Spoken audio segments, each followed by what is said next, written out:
War didn't just change weapons, it changed how people grew food, and mushrooms quietly became one of the smartest survival crops of the era. During World War II, farmland was destroyed, supply chains were unstable, and fresh protein was often scarce.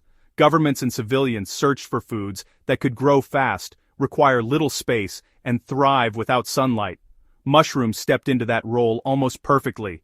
They were cultivated in basements, tunnels, abandoned railways, and even bomb shelters. For survival-minded communities, mushrooms weren't just food, they represent adaptability, efficiency, and scientific thinking under pressure. Today, many survivalists look back at wartime mushroom cultivation because it shows how nutrition and resilience can come from overlooked systems. This guide explores how adaptive mushroom science worked during WWII and why those lessons still matter to anyone serious about history and self-reliance. Mushrooms thrived because wartime agriculture needed crops that ignored traditional farming limits. Unlike conventional vegetables, mushrooms don't depend on large open fields or long growing seasons. During the war, European growers expanded cultivation of button mushrooms and oyster mushrooms because they could be raised indoors using agricultural waste like straw, manure, or sawdust. This allowed cities under siege or rationing to produce fresh food without competing for valuable farmland. For modern survivalists, the lesson is clear: resilient food systems focus on adaptability rather than scale. Anyone looking to apply this knowledge can start with small indoor grow setups using recycled materials, proving that wartime solutions remain practical today. Scientific adaptation turned waste into nutrition when resources were scarce. Researchers during WWII experimented with new composting methods to speed up mushroom growth cycles. Horse manure, paper scraps, and plant waste were layered to create nutrient-rich growing beds. This wasn't just improvisation, it was applied science aimed at maximizing yield with minimal input. Oyster mushrooms, for example, were studied because they broke down cellulose quickly and produced edible crops faster than many vegetables. Applying this principle now means thinking differently about waste streams. Instead of discarding organic materials, survival-minded growers can convert them into productive substrates, turning leftovers into a reliable food source. Mushrooms provided psychological comfort as much as physical nourishment during wartime. Food shortages affected morale, and mushrooms offered variety when diets became repetitive. Governments encouraged cultivation because it gave civilians a sense of control over their nutrition. Diaries from wartime Europe show families trading mushroom recipes to maintain cultural identity despite hardship. That emotional aspect still resonates today. Growing food indoors creates a routine and a sense of progress, especially during uncertain times. For historical enthusiasts, this highlights how survival isn't only about calories but also about maintaining a connection to normal life through food traditions.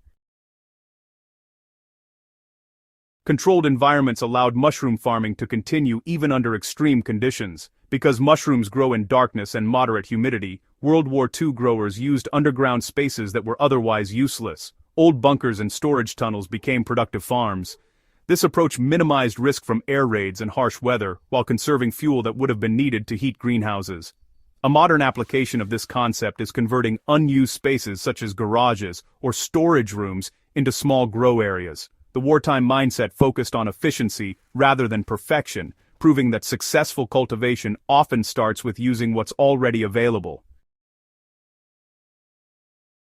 Why modern agriculture overlooked many wartime mushroom lessons despite their effectiveness. After the war, industrial farming shifted toward large-scale monoculture crops supported by synthetic fertilizers. Mushrooms remained popular but lost their reputation as a survival crop.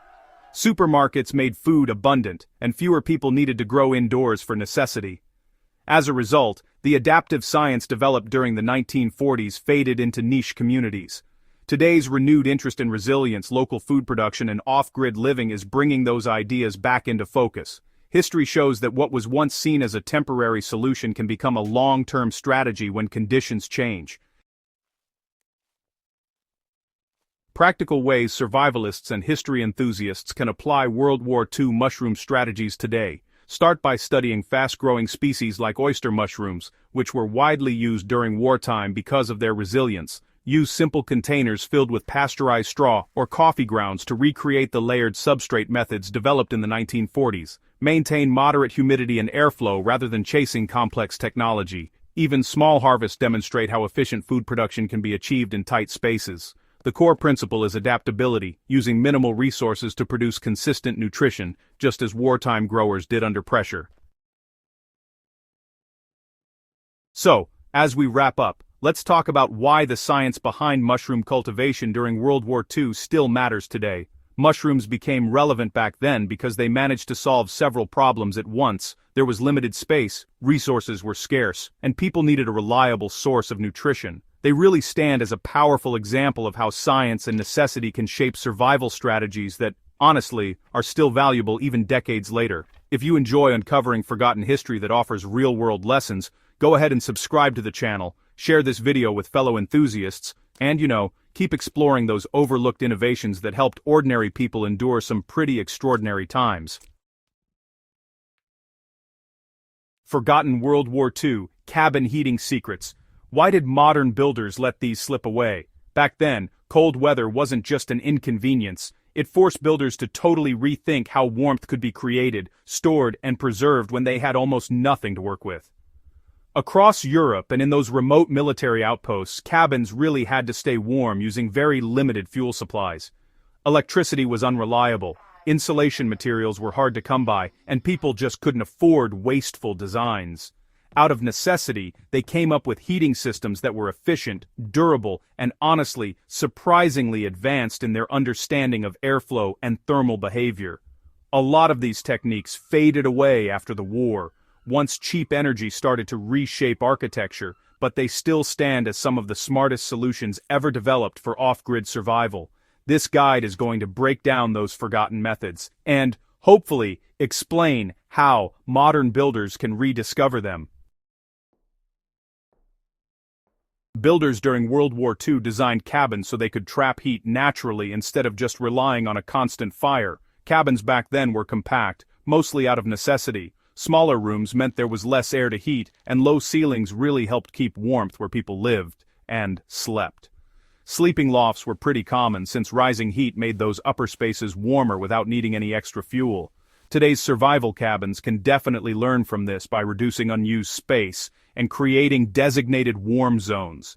Even just rearranging the interior layout to focus activity around a central area really mirrors the efficiency they achieved during wartime. Centralized stoves, really transformed small fires into whole cabin heating systems. Instead of placing stoves near exterior walls, wartime builders would locate them right at the structural center. Chimneys would often run through interior walls, spreading heat before the smoke escaped outside. This clever setup increased efficiency without actually increasing fuel consumption. A practical modern step is to, analyze heat flow inside a cabin and reposition heating sources to maximize distribution. And surrounding a stove with dense materials like brick really enhances heat retention, echoing those old wartime designs.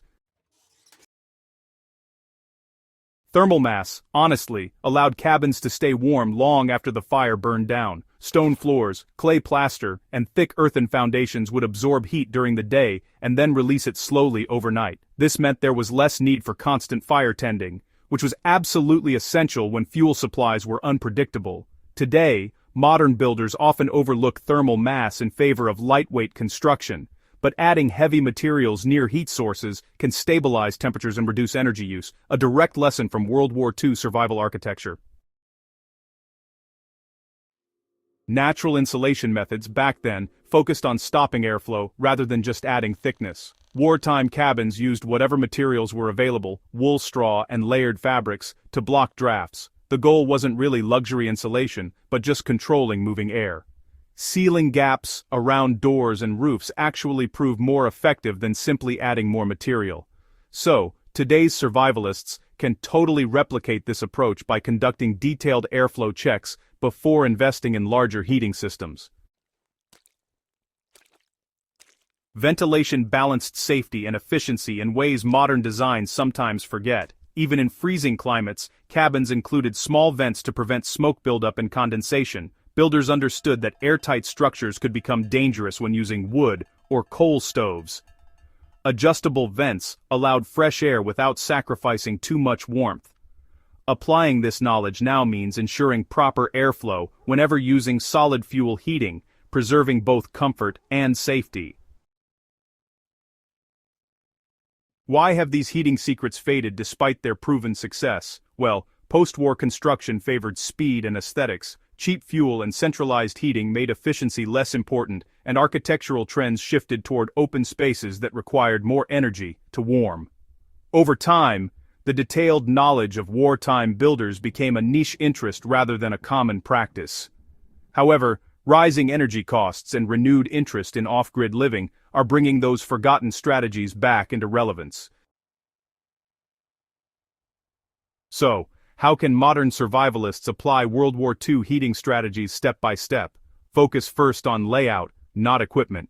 Create a central warm zone and reduce heat loss by closing off unused areas. Add thermal mass around existing stoves and reinforce insulation at airflow weak points such as roof seams and door frames. Observe how heat moves through the space and adjust furniture or partitions to guide it toward living areas.